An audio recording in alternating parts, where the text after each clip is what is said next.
think Dan Aykroyd's a big fan of this movie? Do I think Dan Aykroyd is a big fan of Diamonds Are Forever? Yeah, you know his Crystal Skull vodka? Oh. Yeah, he decided that part of the manufacturing process should involve filtering the vodka through diamonds, even though there's no discernible reason to do it. I feel like that's kind of the same thing with Blofeld's fucking laser. Why are they diamonds in there? There's no reason. Aren't the diamonds making it possible for them to like blow up shit from space? They say that, but they're just arranged in like a decorative pattern around the frills. That thing, often they do shit. Are you questioning the physics use of diamonds in a satellite? Yes, I am. Is that a real thing? It's not a real thing, is it? I don't know. I think diamonds have been used to intensify lasers, but the way that they set it up, you're right, is completely horseshit. Welcome to Bad Movies and Beer. I'm Cooper. And I'm Nolan. And today we are discussing the Sean Connery James Bond return, I guess. He was gone for a movie. He came back. Widely considered one of the worst James Bond movies, Diamonds Are Forever. So we've watched 3 Bond movies so far. We've watched Moonraker and Die Another Day. So we got a Moore and a Brosnan, and now we're doing a Connery. I like that we kind of have one going every season. I thought this one was a little more filthy than the others. Like some of Bond's fucking puns were very sexual. Really? So that's funny because I felt that this one really lacked the kind of fun... I didn't say they were fun. Oh, okay. The just wordplay wasn't dirty. fun. Just I thought there was something a little more like overt than what we're used to. They were like crass rather than like fun sexual content. Well, especially for the time. It was like, what, 1971? Like very early for some of the language. They were pushing the boundaries there. This did feel more serious rather than fun. The other ones we'd watched seemed to me like they were laughing at themselves a little bit, and this didn't seem like that happened at all. Hold on. It's hilarious that you're saying this because think of all the fucking campy shit we're about to encounter as we go through this. I think Bond is more serious than this, but everything happening around him is complete horseshit. Oh, yeah. There's a lot of stuff that is batshit here, but I feel like Connery was not having fun. Is that common? That's what I mean. That's what I'm saying. Yeah. I don't think he was into it. Is that common with the Connery version of Bond, or is that just him coming back and accepting a paycheck here? I think it's the latter. He's normally pretty serious, but he'll still kind of crack a joke, a little like wink to the camera. Not a literal wink. That'd be a Roger Moore move, but like, you know, he's kind of in on it. This one, he just seems to kind of be there. So we'll hear all about this once we get into the nuts and bolts of it. But first, as you know, every week we find a beer to pair with the movie. And I have to say this one, pretty appropriate. Gotta be one of my favorite connections of the season so far. This one is a beer from the Muddy York Brewing Company, and it's called Diamond Geezer. We didn't mention in the beginning, but Sean Connery, a little older, coming back for this one. Yeah, he's definitely looking a little long in the tooth here. He's definitely wearing some kind of toupee on his head. Oh, he was wearing one in every Bond movie. This is the time it's most egregious, though. Very noticeable. I had that thought, too. There's a lot less hair left to sort of like build it back in. It just looks like a carpet on there. It's like he's wearing a brown hat. So Diamond Geezer, this is an English IPA, which is also very appropriate for Bond. So I'm looking forward to trying this. Muddy York, I have never been there. It sounds like a very cool brewery. It's out in the East End of Toronto. They have both a really cool indoor and outdoor space, and they make a ton of stuff from really traditional styles.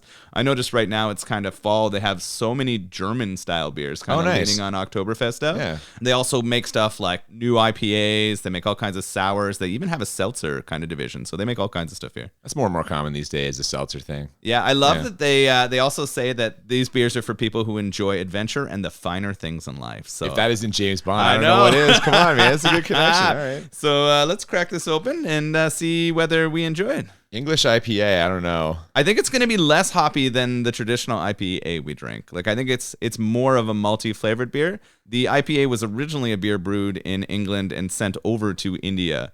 And the hops were just to keep it from spoiling on travel, right? So hops help preserve it. So the hoppier beer styles were more actually created for preservation of the beer from going bad than they were for the flavor of the hops. See, you don't just come here for dick jokes, folks. This is some real beer history right there. Well, I don't know, but someone's going to message that I'm completely wrong, and that's fine too. We'll see. Yeah. All right, let's get into it. I agree.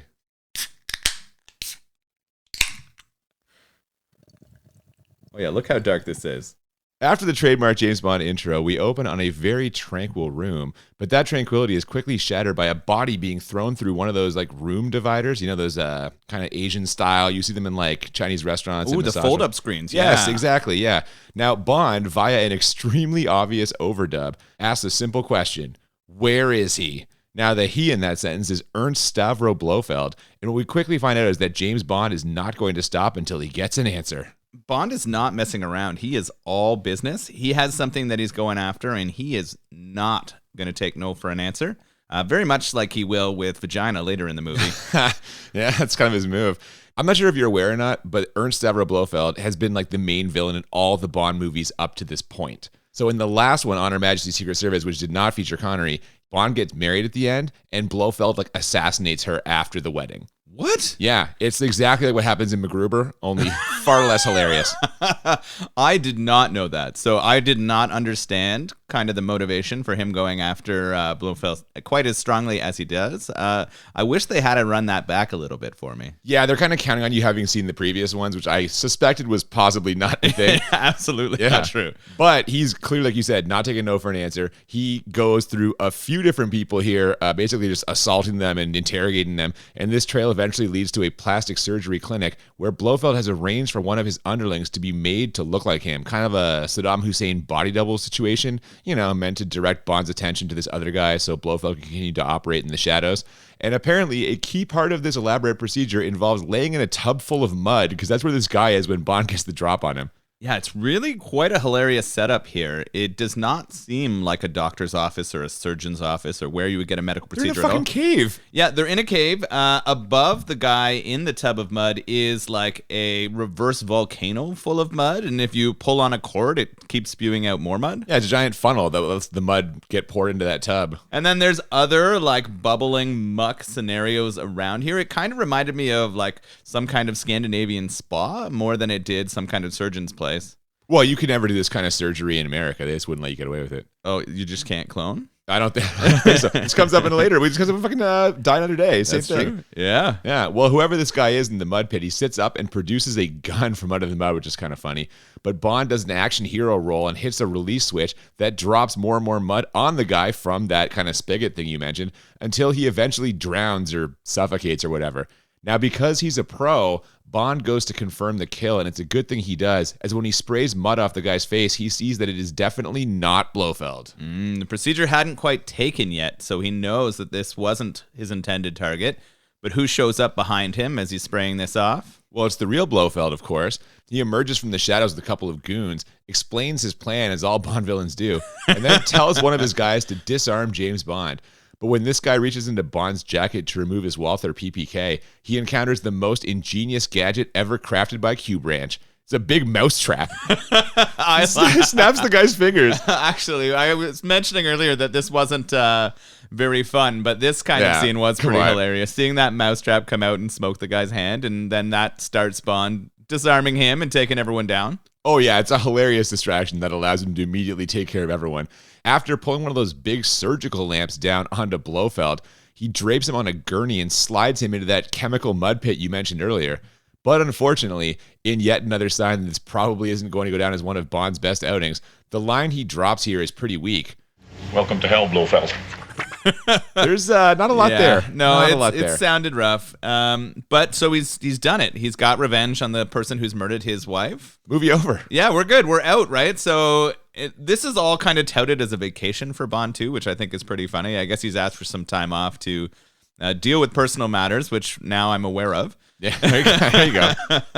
But we transition from this to him heading back to learn about what's happening at headquarters here. Well, first we got our opening credit sequence. Blofeld's hissing cat and its diamond collar send us into that one.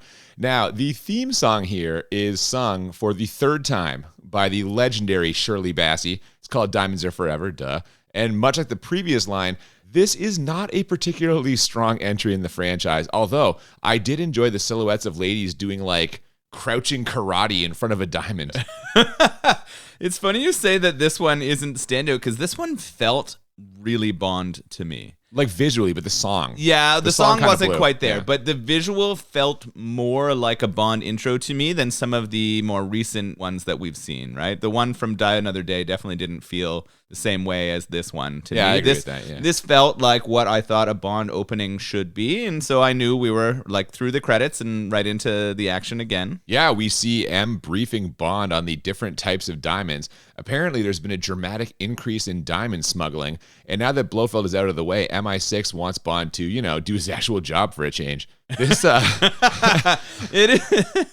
It's true. He doesn't get to go do his sort of own choice. He has to go and follow what they want. It is interesting that they send Bond on a diamond smuggling issue, though. Usually that's handled by someone maybe a little bit less senior. I thought that too, and actually he brings it up as well. He's kind of like, you're sending me on this, but, we're going to find out later. This is obviously part of a much bigger plan. It's going to bring us all back around full circle. Now, this sequence here with M does two things. First, it shows us exactly how and how many diamonds are being smuggled out of the different mines. And second, it shows us how worldly and dickish Bond is. When he gets offered a glass of sherry, he says to M, Pity about your liver, sir. It's an unusually fine Solera. 51, I believe. There is no year for sherry, 007. I was referring to the original vintage on which the sherry is based, sir. oh shit. Yeah, this felt pretty silly. This sort of old school, like the old men sending Bond on his missions. I know this was probably more commonplace in the series itself. I don't think these scenes would be in there very much anymore. It is a lot of setup. And at the time, I was like, why are they going all in on this fucking sherry thing? But it actually does come into play later on. Like I said, he schools M there. And also getting schooled is us, the audience, as we meet Mr. Wint and Mr. Kidd, who teach us about the deadly predatory skills of the South African scorpion, and then demonstrate those skills by dropping one down the back of the diamond smuggler we just saw in the previous sequence. This death was ridiculous. Because of the scorpion drop and the way that he reacted, it falling down. His reaction was incredible. Yeah. The acting when he gets stung or the scorpion goes down his back is, pretty brutal. Just like a full-on horror movie, screams, tilts back, his mouth's all open. Yeah. Yeah, so that never would happen, right? He could get stung if a scorpion got dropped down into his clothing, but it would not be that kind of reaction. Instantaneous, Yeah. like he got shot in the back by a sniper? No, I don't think so. No. These guys also blow up a helicopter after some hilarious bug puns and walk off into the sunset holding hands. So, homophobia? Yeah, well, that's going to get confirmed the next time we see them because they do meet a woman coming up in the future, and the one does say, hey, she was nice looking for a woman. Yeah, it gets a kind of a derisive look from the other guy. Yeah. Now, they also give these diamonds to an old school teacher and then immediately kill her. So why give them to her at all? I thought this old school teacher lady might have been like a big henchman connection. I was like, she's going to be a part of, maybe she's the big bad. They're reporting to her. And then 30 seconds later, she was dead and drowned in a river. And I was like, fuck, well, I was wrong on that one. Yeah, they could have just skipped her over entirely. I don't know why they did it, but whatever. Either way, Bond is on the case, but if he's going to infiltrate the criminal underworld, he'll need a new identity as a smuggler. So it's time to say hello to Franks. Peter Franks. And it's also time to say hello to Tiffany Case, Franks' sexy contact in the smuggling ring. I thought this was interesting. They do a little bit of talking about the reason why Bond needs to go after this. And they're showing all of these South African workers who are kind of smuggling them out of the mine and getting some money themselves from it. I thought it was kind of funny that the Brits were so angry that the South Africans were mad about their diamonds getting taken from them. Well, it's also funny how when we see them doing that in the sequence, this fucking diamond expert guy is talking about how because of the incredible employee benefits, they have amazing loyalty. None of the employees would ever steal, as we see multiple employees just fucking stealing, right? Oh, man, colonialism. Yeah. Now, in addition to answering the door in her underwear, Tiffany Case also asked Bond whether he prefers blondes or brunettes, and lest James Bond be accused of passing up a chance at a good euphemism. Oh, providing the collars and cuffs match. We'll talk about that later. Let me have your glass. Hey now.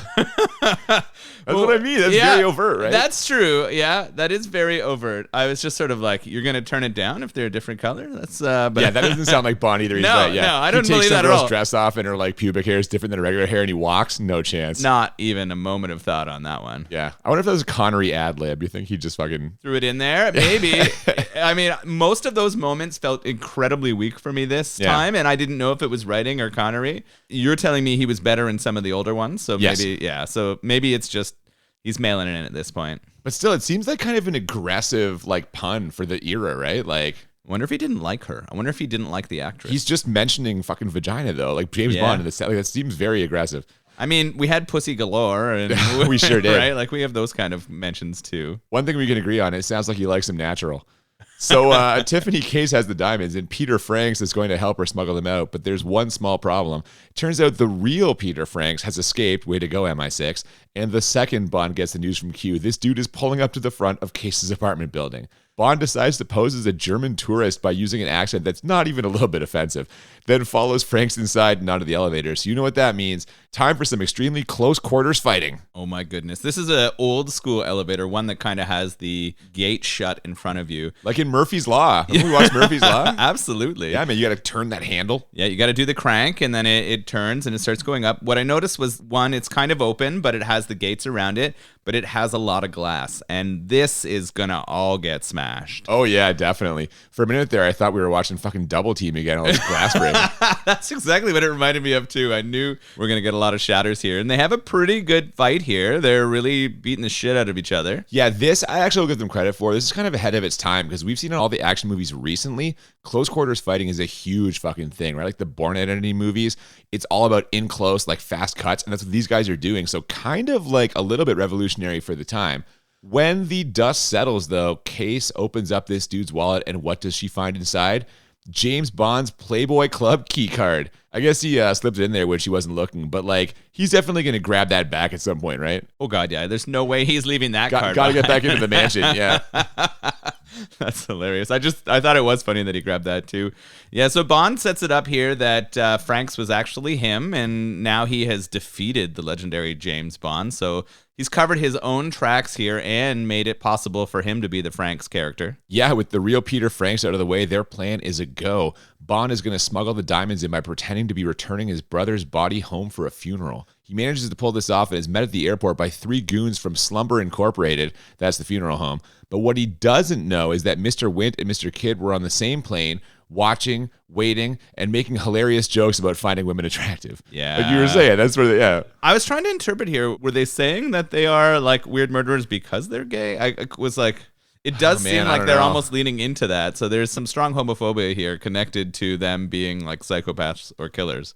Yeah, I mean, you know, the Bond henchmen always have like a quirk, right? I think their quirk is just they both love That's all. That's, you know. Yeah, I think you could be right. I think it's kind of it's not kind of, it's a very lame quirk, right? They could have gone a lot better here than some of the other movies we've seen. I agree. Throwing hat is a lot more exciting than Way 2 guys who like banging exciting. sticks. Yeah. Sure. I mean, giant guys, small guys, like all of Metal those things are teeth? really cool. Yeah, Way more cooler. exciting than Jaws? loving some guy's hot asshole. Jaws was amazing. I fucking love Jaws. I know. That guy falling in love with that random pigtailed woman. that weird, like, fucking, what do you call the beer wench? A beer wench, I guess. Yeah. She was wearing later. She was. Yeah. Well, Bond safely makes it to the funeral home where he meets the appropriately smarmy Morton Slumber, who cremates the body and packs up the diamonds. He also meets Mr. Wint and Mr. Kidd, who knock him out, put him in a coffin, and send him on the conveyor belt on the way to cremation. Luckily, Bond was smart enough to not bring the real diamonds, so they pull him out of there and are like, hey, man, what the hell? We had a deal. They tried to fucking kill him. Like, yeah, they were going to melt the shit out of him, but because they were fake diamonds, it sort of saved his life. Did you notice the sound effect when Wint and his buddy took out Bond? It's like a straight up Kung Fu B-movie hit sound. Like, it's ridiculous. And crazy loud. Yes. Like it was banging 2 wooden blocks together. It was like a jump scare. I almost like pissed my pants when it happened. It's like I could see it coming on screen, but both the sound and the volume were so inappropriate for the moment that it shocked me. I was like, what the fuck? Like his skull would have exploded if they had hit him that hard. If that was the sound that it made, he wouldn't have been getting out of that. But he lives. Thankfully, or luckily for Bond, right? He did the right thing and switched out those diamonds, so now they want some information from him. Yeah, he escapes, and after basically laughing them off and walking out, Bond spots the one guy's picture in an ad for a Vegas show. Apparently his name is Shady Tree, and he's a stand-up comedian. Bond goes to check him out on stage at the Willard White Casino, but unfortunately Mr. Wint and Mr. Kidd do too, so it's a farewell performance for Shady. Bond is left with more questions than answers, so he decides to kill time at a craps table where he meets a lovely young lady named Plenty O'Toole. What do you think about Plenty O'Toole there, Noel? Are you making reference to my ex-Irishness or to the fact that she just loves money? Also named after her father, apparently. That's the joke for that one. I just figured she had a huge Oh, Jesus Christ. I thought maybe she just had one of those massive Yeah, she makes a pretty strong entrance, but in a minute she makes a stronger exit, as after heading up to James Bond's room for a drink, the Slumber Incorporated guys throw her out the window and into Plenty-O Pool. Yeah, lucky for her, she splooshed down, not in the way we thought was going to happen, but into a big pool that saved her life. Yeah. There are two great lines here. The first is from Bond, who tells these guys that they've caught him with more than his hands up. And the second, after they throw her out the window. Exceptionally fine shot. I didn't know there was a pool down there. I like that. That's pretty good. Yeah, he didn't care whether she got squashed or not on the bottom. But luckily for her, she walks away with $5,000 and not an STI. So she's not this good. time. Yeah, well, that's fair. Bond thinks they've come to collect the real diamonds, and he's not totally wrong, but they quickly clear out so that Tiffany Case can pump him for information, or is it the other way around? Either way, she's got a plan. The two of them are going to take off and keep the diamond money for themselves. He tells her he'll grab the diamonds, she can grab them in the car, but she's like, no, why don't I grab the diamonds and I'll definitely meet up with you later. Yeah, she's not trying to double-cross him at all here. No, not even a little bit. Felix Leiter, Bond's American contact, thinks there's no way that she's going to show up, but James Bond is very confident because he's got something up his sleeve. Actually, it's more like down his leg. Yeah. Yeah. You think his dong is going to bring her back to the party here? Yeah, definitely. I mean, I think Tiffany has shown an interest in him. She was impressed. I also don't think she's buying the Franks thing. I think she kind of knows what's up, and she's heard of Bond. She wouldn't mind, like, taking a bit of his meat. They go to the circus, and she does, in fact, get the diamonds with some help from the CIA and a very rigged carnival game. She manages to slip away, but Bond quickly tracks her down and explains the reality of her situation to her with an assist from Plenty O'Toole's corpse, which is chained to a rock at the bottom of her pool. Maybe I should have waited and made that Plenty O'Pool joke here. I don't know. What do you think? Yeah, I think you should have held on to it. I said she walked away and got out with it, but clearly no, it didn't happen for her. No. Now, they don't know much about what's happening, but they know this is somehow connected to Willard White. So Bond decides to break into White's hotel/secret lab, I guess, which he does by sneaking into one of the scientist's vans. But they figure it's him pretty quickly, so he ends up having to escape through a soundstage that sure seems to be filming a fake moon landing. Oh my God, absolutely they are insinuating that the moon landing is faked here. This is an interesting complex. I don't know anything about Willard White, but it seems like he is sort of like an Elon Musk type character, right? Howard Hughes, buddy. Oh, is that what he's supposed to be? Oh my God, 100% yes. Absolutely, and that's he's why a recluse. He's got the alliterative name, yeah. And that's why he hides away, because Howard Hughes was afraid of like germs, and he became agoraphobic. Yeah. Wouldn't go outside. I think absolutely. He was like peeing in jars and stuff, and yeah. Yeah, so that's sort of okay. Yeah, so that's what they're insinuating here, and they think he has something to do with this whole thing. Maybe it's the diamonds that he wants for himself, or he needs it for a special laser. Maybe. I did love how when he runs through the fake moon landing, one of the fake astronauts tries to like catch him, but he's still moving in slow motion. Like at that point, it's over. He's run through in full speed. The thing's done, man. Like, I didn't see that. I missed that. Oh, yeah. That's amazing. That was a clever shot that I didn't see. I don't know. Yeah. This is where I'm kind of like, this feels really unfun. I wasn't having a ton of fun, and maybe it was my mood while going into it or watching it, but I was finding that these moments were really serious and not as jovial as some of the other Bond films that I remember watching. I agree, but I mean, you did miss that touch of the astronaut. That ended a little bit of like comedy to it, but it's still not that much. Yeah. Yeah. It's missing levity to me, but you're right. No, it is. It definitely is. So with Willard White's goons in hot pursuit, there's only one thing for Bond to do: jump in the fake moon rover and lead them on a fairly slow speed chase. What's hilarious, too, is that this thing is barely moving, and it still manages to cause multiple ATV-type vehicles to crash and be wiped out. Now, we do get a much higher speed chase after that, though, as the Vegas PD catch sight of Bond's sports car and send everybody after him, even Larry, who I'm pretty sure ends up catching him. Come in, Larry. Larry? You get him, Larry? I think Larry got him. Attaboy, Larry. Oh my God. Just incompetent police again. Yeah, except for Larry. The guy's fucking great at his job, apparently. Nah, because Larry didn't get him. Well, the chief doesn't know that. The chief's going to fucking give him a promotion. Well, absolutely. Congratulations, Larry. Larry, way to go, bud. Up in a promotion. This whole sequence of stealing the Moonlander, being chased by the ATVs, it's brutal. These guards on the three-wheelers cannot drive them. The wheels are comically large, and Yes. they cannot, for some reason, despite the wheels being huge, go over bumps. It's like they're all drunk. Yeah, they're all like crashing and flipping over like they're super drunk. And then when it transitions right into a fucking car chase, I couldn't believe it. And that, again, went too long. They were trying to add some action or adventure, but it just felt so unbelievable and not fun to me again. Yeah. So with all of Willard White's power, influence, and reach, they've no doubt got dozens of people looking for them. So where does Bond decide to hide out? In plain sight, aka Willard White's casino. Not only will it most likely be the last place they look, but it may also get him access to Willard White himself, a reclusive man, like we said, who Felix Leiter says is harder to meet than the president. So it transitions, and Bond is in a bed, but kind of a bed. He's on a giant fish tank-shaped bed. The 70s. You get shots up through the fish tank of him laying pipe into Miss Case. That's not true. I wish it was. Well, they're in bed together. I'm pretty sure that our comedy today has taken on the spirit of Sean Connery's directness in this movie. Yeah, he shot one directly in Just like that. Yeah. That's a great point. Yeah, Exhibit A. Yeah, there's no innuendos today. It's just straight pussy and comments. That's all it is. Yeah. Now, in order to get into White's penthouse, Bond's going to have to get a little creative. So he steps outside his own room and uses a Q-issued grappling gun to work his way up there.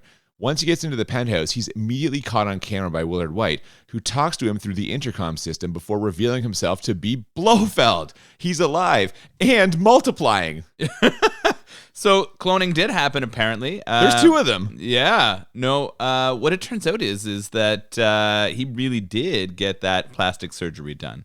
Although we thought one had died, he had actually made 3 copies of himself, it appears. At least. There could even be more. We don't even know. So we're confused here. They have a bit of fun with the voice changeover. He has him sounding not like himself, obviously, but like that reclusive billionaire or millionaire at the time. So that was kind of fun, having that little voiceover thing. You're kind of wondering if that's going to come back. And he's kind of now doing the exposition, the Bond villain thing, where he's sort of laying everything out for him because he thinks Bond's going to die. Oh, absolutely. They reveal more details of their plan to Bond, including the fact that the real Willard White is still alive, and also generally taunt him about not being able to tell who's who.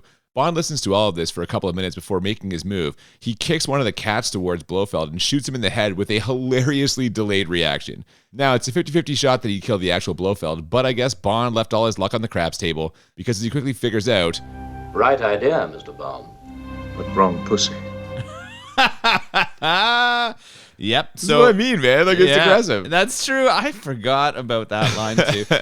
He's not being at all subtle in this one, but they're not fun, right? Like, they're just dirty. And they are. I know. Yeah. So he's still alive, his arch nemesis here, right? And he's able to escape from this scenario. Well, I mean, for a minute there, it seems like Blofeld's going to let him go. But as soon as Bond steps on the elevator, knockout gas starts filling the car. And when the doors open again, he's on the ground unconscious, where he's promptly scooped up by Mr. Wint and Mr. Kidd. But, and this is a nice touch that'll pay off later, as they throw him into the trunk of their car, Mr. Wint's aftershave bottle falls out of his pocket and breaks underneath Bond. We now have the trunk just reeking of that aftershave. And I think this is something that Bond's going to notice when he wakes up. Where is he going to wake up, though, after being knocked unconscious here?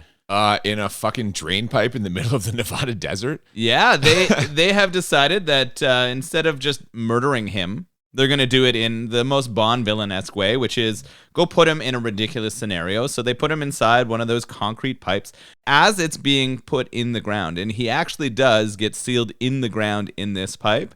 So he's dead, right? Not quite. Now, this is, I will say, is a good way to dispose of the body. Like, you assume that if he does get killed, if everything goes to plan, the body's underground, so no worries there, right? That's kind of clever, except for the part where you don't actually kill him. When he wakes up the next day smelling like a tart's handkerchief, his words, he's got to quickly find a way out before the rats get him, or worse. Now, my question is, what on earth was in that knockout gas? Dude was unconscious for like 17 hours. Yeah, it was some powerful stuff. I'm not sure what it was exactly, but it definitely kept him unconscious. I thought maybe Bond would be more resistant to that. Right? Being a special agent, I bet he has taken some stuff to prevent him from going down when he's exposed to poisons or gases or other things, but I guess not with this one. Well, we also know he's great at holding his breath because of, all the cunnilingus he provides. Yeah. He goes down a lot, and he doesn't come up for much air. That's why all the ladies love him. Fuck, man, in Moonraker, Roger Moore's underwater for like 20 minutes. And he manages to escape by disabling some sort of soldering machine. And after dropping yet another lame line, this one about getting lost while he was out walking his rat, he makes his way back to Felix Leiter and the CIA. They decide to call up Blofeld using their own Q-designed voice modulation machine, and Bond is quickly able to find out the real Willard White's location. he's being held in his own summer home, which is also in Las Vegas for some reason. Who has a summer home in the same place as the regular home? Someone who is agoraphobic and doesn't want to leave the state. I don't know. Maybe he doesn't like to travel to other places. But you're right. It is weird that his summer home isn't in a cooler place. Bond heads over to this summer home, and he's greeted there by two very horny women. Yeah, man. No, he stealths his way into this house. Not really. He just walks up and lets himself in. But once he gets inside, we see why his entry was so easy. Apparently, Willard White is being guarded by the acrobatic and very theatrical duo of Bambi and Thumper, two hot, flexible ladies who quickly knee James Bond in the dick and balls and try to choke him out with their thighs. Best scene in the movie. Yeah, you're right. Absolutely. I'm not going to debate it at all. These ladies are athletic, they're fit, and they kick the shit out of him. But he loves every minute of it. Oh, yeah. His erection is so evident through his pants as he's getting his ass beat. It's incredible. I don't think they're as sexually into it as he is. They're just kind of doing their job here. But no, he's very into it. When they hold him underwater, his dick's sticking out like a fucking shark fin. No, in all seriousness, though, this was like something out of the old Batman TV show. Just super fucking campy, which is the exact tone this movie is setting. Now, I had this thought as I was watching it. This would have seemed much more natural as a Roger Moore movie. Like, he would have been the perfect Bond for this. Do you think it was written with him in mind, or? So I actually know the answer to that question. They did want him for the role. Like, they had clearly figured out they wanted him to be the next Bond, but he had prior commitments and couldn't take it on. But I think like this would have because he's the fucking campy one, right? He's the one that turned a wink to the camera. This would have been right up his fucking alley. Connery's just out of place here. Yeah, and I felt like, and maybe it was purely Connery performance, but I felt like this movie was missing that. You're right, this scene completely fits that, right? But I felt the way that Connery acted in it took away from it or didn't lend to the campiness of it. So I would have loved to see Roger Moore in here. I think that would have been fun. Yeah, Connery just seemed more grumpy. Like that was the tone. That is really how I felt. I felt he was the grumpy old man. He was the geezer, man. He was the diamond geezer. He's a diamond geezer. There you go. Now, after freeing the real Willard White, who I should point out is going over the top with a big Texas accent and everything he says, Felix Leiter and the CIA storm Willard White's casino to take down Blofeld. They charge in so enthusiastically, though, they fail to notice a particularly masculine-looking lady walking out of the casino holding a familiar white cat. Yeah. This disguise is not great. The pussy should have given him away. The diamonds on it and the cat itself. But yeah, that sort of drag outfit he had going on was not enough to get most people out of a club, but it did him. Definitely. Now, fortunately, Tiffany Case notices. She's hoping that Q can convince the British government to grant her immunity in exchange for her help. But unfortunately, she gets shoved into Blofeld's limo, where he greets her with what might be both a cat pun and a pun about him being in drag. Well, well, well. Look what the cat dragged in. Is it one or the other or both? I don't really know. That's true. I think it's both. So she's in trouble now. She's captured by Blofeld. He doesn't dispatch her right away. Maybe he has plans for her. Yeah, he's going to see which way she kind of leans in this whole thing. Because let's not forget, she is a criminal. Like, she was helping with the diamond smuggling. So maybe he's going to try and see where her, like, allegiances lie. Maybe he thinks she has information on Bond, too, that can be used, right? Her and Bond had got down on that, like, sweet bed. The one that was actually a fish tank. Yeah, so maybe he thinks that she's got something on him. Maybe, I don't know. But he's got her. And as we see shortly after Willard White inspects his lab with Bond and the CIA guys, Blofeld also has a specially designed satellite that, as you might have guessed, is covered in diamonds and just happened to launch mere minutes before Willard White could call to shut it down. Damn it.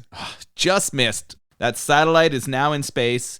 All of the diamonds are fucking up there, right? And we know, because we're such great physicists, that the diamonds are going to make just an incredibly powerful laser. Well, yeah, that's what it is. The satellite is actually a giant laser. Oh my God. This is exactly what would have fit into Austin Powers. It is so laughable. So much of this movie would have fit into Austin Powers. The fucking dude doing the countdown at the end, that's just the Austin Powers guy counting that monotone fucking voice. So I wonder if this movie was the inspiration for much of Austin Powers. We know Bond obviously is, but I wonder if this movie in particular lent itself to that movie series. Oh, definitely. Because this is so ridiculous and the parts of this are so campy, it's so easy to parody. Like, these are almost jokes themselves within the movie. But what we know now is that Blofeld is going to use this laser to blow up the nuclear arsenals of any and all countries who won't pay his price. They, of course, show us the laser in action here, and these scenes are hilarious. First, we see a pretty standard-looking rocket heating up. It turns like kind of like glowing red color before we cut to an exterior shot, an explosion that is way too small for what should be a nuclear explosion. But my favorite thing in here is the row of missiles on some kind of military base. They also start heating up, and then a single soldier staggers into frame screaming he's on fire. This made me laugh my ass off. This was the biggest laugh I had all movie too. I just laughed so hard at how bullshit the effects were here. They said one guy. One guy gets burnt. Yeah, the way the nuclear weapon goes off, it is just so funny and so bad. The effects here do not hold up at all. Absolutely just hilarious to see. I don't even think they hold up for the time. Like, these seem super low budget for 1971. Yeah, I agree. I think they could have gone way better here, but they blew all the budget on fucking wigs. It was all wigs and toupees. Connery needed an assortment of wigs. Yeah, all the toupees that needed to be done were gone, so the effects budget was gone. The effects people were just so fucking pissed. God damn. Yeah, so they're going to need to figure out where Blofeld is controlling the satellite from. But luckily, and I do mean luckily, Bond figures it out by randomly rattling off locations on a map of Willard White's businesses. When he mentions Baja, California, White immediately perks up. He doesn't have any businesses in Baja, California, which means, if you're keeping score at home, that Blofeld actually added the location of the secret base to the map. This dude deserves to get caught. He's a Bond villain. He's already explained the entire plot to Bond. Bond knows what's happening. I'm surprised he didn't tell him that it was on an oil rig in fucking Baja. Hand him the fucking address. Yeah, like, he hey, would by have the just way. given it to him. Yeah, here's actually a key. Here's the switch to shut down the operation if you'd like to, because that's the kind of shit that happens in these movies. It won't do you any good, Mr. Bond. I might as well give you the keys to the fucking thing. Yeah, Exactly. Honestly. Yeah, as you mentioned, he's controlling the satellite from an oil rig, and that's where we're headed next. Bond and the CIA take a page out of Dennis Rodman's double team playbook and drop him out of a plane in a giant silver ball. It's true. This was just the basketball thing. He like was way ahead of Dennis Rodman. I can't believe this was future tech in double take. Dude, I spit my fucking drink out. I was like, what the fuck? I just couldn't believe it. I'm like, how'd this happen? Yeah, those parachutes, though. I think the ball was more so that he could float when he hit the water. Yeah. And he used it kind of like a hamster wheel, rolled his way over to where the rig was to climb his way up. He did, but then as soon as they unzip it, he just gives himself up. But I guess that's part of the plan, because his idea is he'll get close enough to replace the master tape that controls the satellite with a cassette of marching band music. Blofeld susses this out immediately as he finds the tape on Bond. So none of this should work. Except, like I said a minute ago, Blofeld is a complete fucking bozo who deserves to get caught. Oh my God. This whole tape nonsense was hilarious. I understand that was the technology maybe they were working with, but the fact that a fucking cassette tape was going to stop this satellite from firing, it's hard to stomach that part of the plot. I did like that it lent to like prop comedy in a sense of like, is it in there? Is it not in there? Who's hiding it? And of course, Bond's like hiding it on his dick. He's got it in his crotch where they pull it out of. But no, you're right. And they have been kind of teasing this throughout the movie because Blofeld's had this marching band tape on his desk. And so it kind of plays in, but it is thoroughly ridiculous. Bond does manage to switch the tapes, and he also manages to slip the other tape to Tiffany Case after calling her a bitch, which must have been scandalous back then. Oh, you think so? That was like that line was a lot in 71? Yes. He also somehow manages to send a signal to the CIA by unleashing a balloon that floats up into the sky. So things are actually kind of working great for Bond, although there is one small hiccup. Tiffany Case thought he hadn't been able to switch the tapes, so she switched them, thus putting the actual death-causing tape back in. Women, am I right? Oh my God. What does he say to her when he finds out? Oh, I think he calls her a daft twit or something. Yeah, just some hard insult. She definitely was trying to do the right thing and fucked up hard. I don't know why she didn't look at the tape before doing the swap here, but you know, they were labeled, weren't they? Oh, clearly, yeah. One of them was like laser tape, and the other one was fucking marching bands. Yeah. And yeah, she puts John the laser Philip tape back Sousa's in. marching band classics. Well, the CIA begins their assault now. There's lots of machine gun fire, explosions, and monotone countdowns, and James Bond manages to escape captivity via some gymnastics moves along a series of ropes. He learned those from Bambi and Thumper, or what? Oh my God. This scene where he is like holding onto a rope while he stands on a rope and going underneath the oil rig is one, way too long. Everything would have been over by the time he got there. Connery does not have the like mobility or strength or fitness to move across this very quickly. In actual time, it would have taken him about 7 hours to traverse this rope. Yeah, but he does it in a lot less than that, and things are not going well for Blofeld. So Blofeld decides to escape in some kind of single-occupant mini-sub, but Bond takes out the crane operator who's lowering it into the water and basically just starts fucking with him, lowering it, raising it up again, just bumping it into shit. We also get some physical comedy here as Tiffany Case tries to shoot a machine gun, but the recoil sends her over the side of the oil rig. Good times. As we recount all of this, I don't know how come I didn't feel it was that campy. Everything you're saying and describing happened, and it's just like bonkers and hilarious. I really think it was just Connery. Yeah. I just think the way he reacted to all of this shit and the fact that he seemed to be serious the entire time threw me off from what was just a regular Bond film. It's tonally just separation from what's going on around him. You know what I mean? Like, he kind of brings this thing down, which is crazy to say because it's Sean Connery as James Bond. But like Roger Moore would just roll with it. He would have cruised along with it. He would have thrown some fucking jokes in with a little twinkle in his eye. And Connery's got to be people's like favorite Bond in general. Like if you took a poll, would people assume people would say Connery was the best? He's widely considered the best, yes. But he was also first. We've mentioned that before, I feel, when we talked about Die Another Day. Like he kind of has the advantage of being there first. That's fair. So that's it for Blofeld, crisis averted, and Bond and Tiffany Case decide to head back to England on a luxury cruise liner. As they pull out of port, though, we see the unmistakable faces of Mr. Wint and Mr. Kidd, so we're not done yet. The next night, as Bond and Tiffany are relaxing either before or after banging, or both maybe, Mr. Wint and Mr. Kidd arrive posing as room service, which kicks off what is absolutely the most ridiculous sequence in this movie. They bring them just like carts full of what look like delicious foods. There's cakes and all kinds of seafood and everything. And we're like, oh man, we know they're going to get taken down here. We know those two are still sort of evil henchmen in this movie. How is Bond and how is Tiffany going to get out of this one? Well, this is where all of the stuff from before pays off in a big way. The aftershave thing and Bond's incredible knowledge of alcohol, because Mr. Wint offers him some wine. It's a Mouton Rothschild, I don't know, fucking 61, some year, I don't remember the year. But Bond kind of plays into this by mentioning that he was sad that they would not have a claret. With this kind of food, you would expect a claret on a cruise liner of this caliber. And Mr. Wint says they're all out of clarets. And then Bond tells him that Mouton Rothschild is a claret. Oh, it's paid off again. shit. And that he smelled that aftershave. And that is where he kind of gets the jump on them. He points out the aftershave thing, points out the wine thing. Mr. Wint and Mr. Kidd spring into action.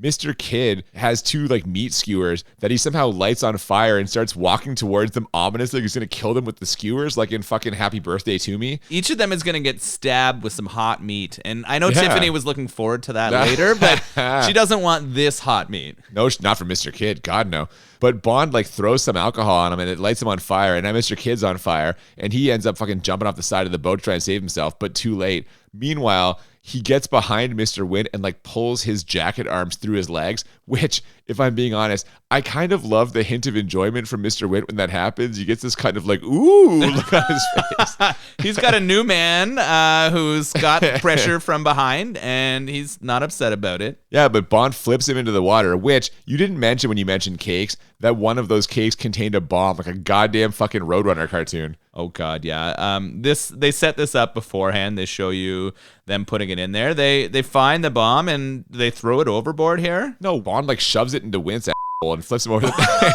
No, not literally. Wint's holding the cake. When he flips him, he explodes before he hits the water. Just a really fun way to end this thing, but also incredibly bad from a franchise standpoint. There's not leading to anything else. There's no other kind of like, how are we moving to the next one?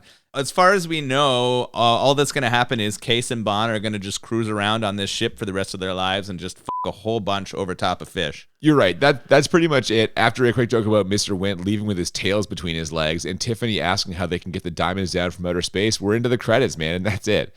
Man, I don't know. Like, this was just absurd, and Connery is just so out of place, like we already mentioned. Yeah, I really struggled with this one. I said at the start that I wanted to compare the three that we've watched so far. I'm going to straight up tell you that this was the one I enjoyed least. I did not have a lot of fun. Talking about it actually made me laugh more than watching it. And I don't know if that is because of the way that Connery acted throughout it. A lot of the time, like a lot of the scenes you have talked to me about are much funnier in recollection than they were when I watched them the first time. That's definitely not a good sign for this movie. Like, if talking about it is more enjoyable than watching it, I feel like something has gone wrong. But what a great way to transition into our ratings. The way we rate the movie, we do it 2 times on a scale of 1 to 10. 1 to 10 for how bad it is, 1 to 10 for how enjoyable. And the idea is to find movies that are 10 out of 10 on both scales, or what we call the Crit 20. And for me, this is not going to be in play because I don't think this movie is that bad. I think it's close. I have this as a 9 because there is a lot wrong with this. From a Bond franchise standpoint, several things have gone wrong here. Like we already mentioned, Connery is kind of like joyless in this. Feels like he wasn't putting his heart into it because he just doesn't fit tonally, like we've already said.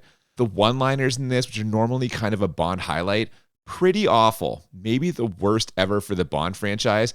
And if I'm being honest, same with the action sequences. Like that whole thing on the oil rig, the shootout with the explosions, there's no immediacy. It's just like one group of guys with machine guns shooting at a different group of guys. Every so often something blows up, but there's no real kind of investment. Bond never seemed like he was in danger. Neither did Tiffany Case. Blofeld was absolutely going to lose. The elevator fight scene, I guess, was okay. But overall, this was just kind of a limp entry, very kind of bland. And that coupled with the Wint and Kidd characters and their only quirk being that they are gay men who enjoy the finer things in life but don't know about Mouton Rothschild, not great. I'm giving it a 9. What about you? Yeah, I think that's absolutely an appropriate rating. I think the effects sucked. I think for the time they were still really bad. That laser effect of blowing up stuff was the funniest thing in the movie, but not intentionally so. Yeah, right? yeah. It was just so bad. I thought that the plot really lacked a lot of depth too. There was nothing that was really tricky about it, despite having like a guy who copied himself 3 times, and like there should have been a lot more to this. The fact that they were just hunting down different people that were a part of a like diamond organization or a diamond problem was not very great to me. I thought the sound effects were brutal. Absolutely awful. You mentioned that earlier. And they were killing me. And it wasn't just that one that should have exploded his head when it hit him. It was the sound throughout the entire thing. So all of that put together, I think Sean Connery's lackluster performance as well. I also had this as a 9 bad. Jesus Christ. Are we going to we've had the same ratings 3 weeks in a row, or sorry, 2 weeks in a row. Are we going to go for 3 right here? I don't think so. Okay. Hopefully not. How enjoyable did you find this movie though? Not very much. Okay. It lacked fun to me. Okay. I felt like Connery's lack of wink to the audience, him trying to be so serious, took away a lot of that. The sound effects were grating. The action wasn't that exciting. The best sequence, you called it, was that fight with the 2 bodyguards by a hot mile. I meant that as a joke. I thought that would make you laugh. I didn't know that's the best scene. I like that one. Fine, yeah. Either that one or the ship at the end. My favorite scene is the ship at the end. I mean, it's not a good scene, but it's fucking ridiculous. I was laughing the whole time. That was fun. I also thought the elevator scene itself was pretty good. Oh, yeah, that's a legit fight scene, yeah. But I really didn't enjoy my time. I thought it was slow, and that does not happen in a Bond movie very often. I was not super engaged with it. I think that this was a big miss for them. I knew about it, and I knew the title, and it felt like something I should be familiar with, but I only had this as a 4 enjoyable. Wow. Okay, so we are going to be different there. That is extremely low. Yeah. You got nothing out of this, eh? I really didn't like it. It was definitely the least fun I've had watching them. Maybe I wasn't in the right mood for it. I wasn't ready for what I was going to get into, but I did not enjoy it very much at all. I really didn't either, like for a Bond movie. And I've said this before with Moonraker and with Die Another Day. The Bond movies are inherently enjoyable to me on some level because of the formula. And as long as you don't deviate too far from the formula, it's a formula that works. It's been enough to sustain a franchise for 25 fucking movies over a period of almost 70 years now. Because of that, it's never going to be too bad for me. I did have it as a 6, which is pretty low. Not quite as low as a 4. Yeah. I kind of thought that in general, it was a shameful entry in the Bond franchise. It just didn't really play well. Connery, again, seemed kind of checked out. The one-liners, like I said, I usually enjoy those. They weren't very enjoyable here. But there was still enough other stuff here that I did enjoy. I laughed several times, which is not the point of the movie. Like, the comedy parts they put in were not the parts I was laughing at. But I still laughed at those scenes. In a weird way, I think my rating is higher because of the last scene that happens in the boat, because I enjoyed that so very much. It ended on a high note for you. So it really did. Yeah. Like, that scene was my favorite scene in the movie, for real, not the baby thumper scene. That was actually kind of enjoyable. And the fact that the wine and aftershave thing paid off. You know me. I love when they lay crumbs ahead of time that end up turning into something at the end. So because of that, I think that scene kind of boosted it up for me. But only a 6, not great. Not great. How about Not this great. beer, though? We got higher praise for this than we did for the movie. So I was nervous about this when I saw on the can that it was an English IPA, but this was actually really enjoyable for me. Super easy to drink. I destroyed it in no time. It is a smaller can, like a regular size can instead of the tall boy, but I think I could have easily handled a tall boy of this. I liked it. More than I thought for sure. Yeah, you crushed this one before I did. Usually IPAs are my thing. But this does not taste like an IPA. No, not at all. Not a like American version of an IPA, which is what we've been accustomed to, right? Or we talk about more than we do the English version. This reminded me of a bitter, right? Like when we talk about an English bitter kind of style beer. Yeah, okay. It definitely had a maltier, caramely flavor. It did finish with some hops. Like you could tell there were some in here, but it was not at all anything like an American IPA that we tend to drink on the podcast. No, not bad at all, which I really liked. Yeah. But I liked it too. I like that style of beer. I mean, I think the British have been drinking and creating beer for so long that they're always very drinkable, right? They're never something that is going to surprise you. I really like the way that Muddy York handled that. I want to try some more Muddy York stuff. They are really well known for their Helleslager. I think it's their Gaslight. Yeah. Yeah, so that is sort of like their flagship beer, and apparently it's just incredible. Have you had it? I have. Yeah. Okay. Pretty tasty. Yeah, so I would definitely like to try that and some of the other offerings by them too. So check out Muddy York if you have a chance to get any of their beers. Definitely. And next week, you should come back and check out our Halloween episode. It is our 3rd Halloween. And so we're going to be watching Halloween 3, Season of the Witch. Spooky. You know the Halloween movies, with Michael Myers? Yeah, I'm excited for this Michael Myers movie. Oh, no, he's not in it. What? No Michael Myers in this one. What? Yeah, no, it's a completely different story. What's this one about? It's kind of hard to explain unless you've seen it, but basically it involves like evil microchips and sorcery and Stonehenge. Okay, I'm excited for this. This is so not, exactly like the first Halloween, you know. This is not what I was expecting when you said we're going to be doing Halloween 3. It's not what anybody was expecting when they went and saw that movie, I think. Okay, good. So please come tune in and listen to this with us. It sounds like it's going to be an adventure. Well, I'll say this for it. It's set in the 80s, and we've had some success with 80s horror. Most recently last week in our Nightmare Beach episode. That was a good time. Yeah, that was a lot of fun. I like that one a lot. You keep asking for more horror, so I'm going to give it to you, buddy. Halloween 3. Keep bringing it. I'm excited for this. Absolutely. So join us next week for that. Before then, if you have not, please follow us on social media, Twitter and Instagram at the BMB Podcast. Yep, feel free to send us emails to thebmbpodcast@gmail.com. Tell us how we're doing. Get in some more suggestions. We are definitely looking for some more stuff for the second half of this season. Yeah, we're always looking for audience requests, and we hope you'll join us next week for Halloween 3. Until then, I'm Cooper. And I'm Nolan. And we'll see you next time on Bad Movies and Beer. Keep that puppy sparkling. Jesus Christ. The man who made 007 a household number.